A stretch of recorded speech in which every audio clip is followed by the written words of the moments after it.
আসসালামু আলাইকুম। অর্থনীতি বিভাগের অনার্স প্রথম বর্ষ এবং দ্বিতীয় বর্ষ শিক্ষার্থীদের জন্য নিয়ে আসলাম কাম্যকরণ। অধ্যায় 8 আছে অনার্স প্রথম বর্ষে এবং অনার্স দ্বিতীয় বর্ষে আছে দ্বিতীয় অধ্যায়। তো এই অধ্যায়টা যদি কেউ ভালোভাবে প্রথম বর্ষ পড়ো তাহলে দ্বিতীয় বর্ষে অটোমেটিকলি হয়ে যাবে। এই অধ্যায়ে আমরা আজকে শিখব y সমান ফাংশন অফ x, অর্থাৎ একটি অপেক্ষকে একটি স্বাধীন চলক থাকে। যদি একটি অপেক্ষকে একটি স্বাধীন চলক থাকে অর্থাৎ আমি বলি ধরে নাও এটা একটা অপেক্ষক y সমান x স্কয়ার প্লাস হচ্ছে 2x প্লাস হচ্ছে 4। এখানে x চলক শুধু আছে। যদি একটা চলক থাকে শুধু, তাহলে দেখো আমাদের সর্বোচ্চকরণের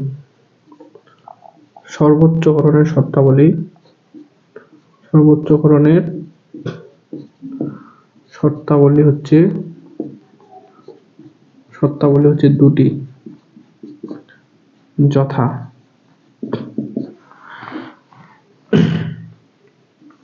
প্রথম বা প্রয়োজনীয়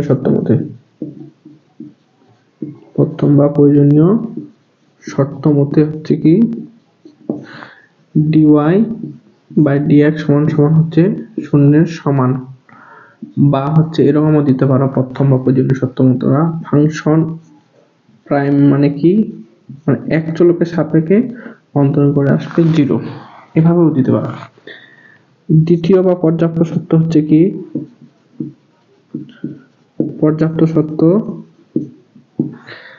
d square y dx square, মানে দ্বিতীয় অন্তরকোণের মান শূন্যের চেয়ে ঋণাত্মক। বা তুমি এভাবেও দিতে পারো, দ্বিতীয় বা পর্যাপ্ত শর্তটা এভাবে দিতে পারো, f প্রাইম প্রাইম হচ্ছে x, অর্থাৎ শূন্যের চেয়ে হচ্ছে ছোট হবে।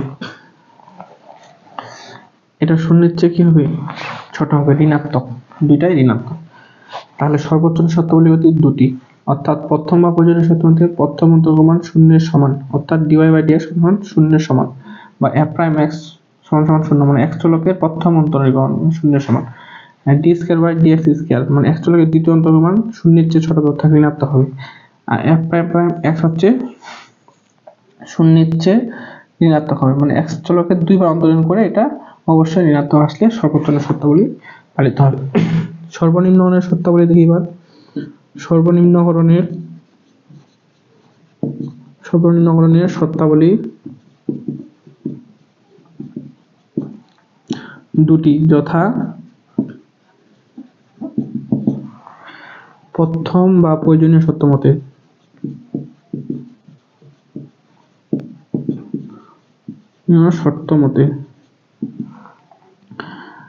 dy বা dx সমান শূন্যের সমান, অর্থাৎ x চলকের প্রথম মান শূন্যের সমান ধরে করতে হবে।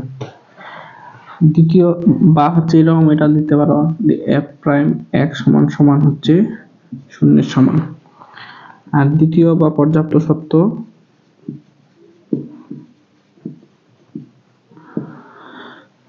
d square y dx square, এটা অবশ্যই ধনাত্মক হবে, শূন্যের চেয়ে বড় হবে। বা হচ্ছে যে f প্রাইম প্রাইম x সমান শূন্যের চেয়ে ধনাত্মক। তাহলে সর্বনিম্ন শর্তাবলীর দ্বিতীয় অন্তরের মান ধনাত্মক হবে এবং সর্বোচ্চ কোণের বেলায় দ্বিতীয় অন্তরের মান ঋণাত্মক হলে মনে করবো আমরা সর্বোচ্চ কোণ, আর যদি তৃতীয় অন্তরের মানটা ধনাত্মক আসে তাহলে মনে করবো সর্বনিম্ন কোণ। এবার আসি, এটা আমি দিলাম ক, এটা দিলাম আমি খ এবং এটা দিলাম আমি গ। পয়েন্ট অফ ইনফ্লেকশন,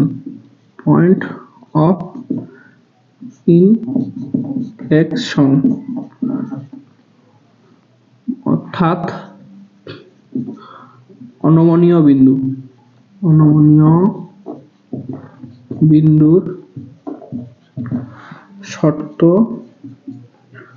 দুটি, যথা প্রথম বা প্রয়োজনীয় শর্ত মতে, অর্থাৎ d square y dx square সমান শূন্যের সমান, বা এরকম দিতে পারো এ প্রাইম প্রাইম এক্স সমান সমান শূন্যের সমান। দ্বিতীয় বা পর্যাপ্ত শর্ত মতে এখানে তৃতীয় অন্তরকরণের মান নট ইকুয়াল 0, অর্থাৎ শূন্য বাদে অন্য কোনো সংখ্যা হবে, হোক সেটা ধনাত্মক হোক সেটা ঋণাত্মক, বা হচ্ছে F prime prime prime x not equal 0।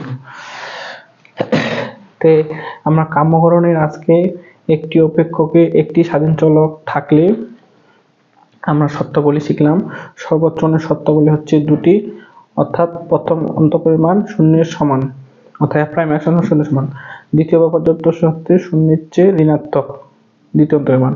আর সর্বনিম্ন শর্তাবলী হচ্ছে দুটি, যথা প্রথম শর্ত মতে হচ্ছে প্রথম মান শূন্যের সমান, আর দ্বিতীয় বা পর্যাপ্ত শূন্যের চেয়ে ধনাত্মক হলে মনে করবো এটা সর্বনিম্ন।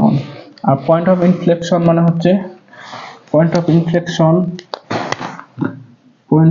অর্থাৎ অনবীনমূলক শর্ত হচ্ছে দুটি, যথা প্রথম বা প্রয়োজনীয় শর্ত মতে দ্বিতীয় মান শূন্যের সমান এবং তৃতীয় অন্তরের মান শূন্য বাদে অন্য কোনো সংখ্যা হবে, হোক সেটা ধনাত্মক হোক সেটা ঋণাত্মক। ঠিক আছে, পরবর্তীতে আমরা একটা অঙ্ক নিয়ে আসতেছি। আসসালামু আলাইকুম।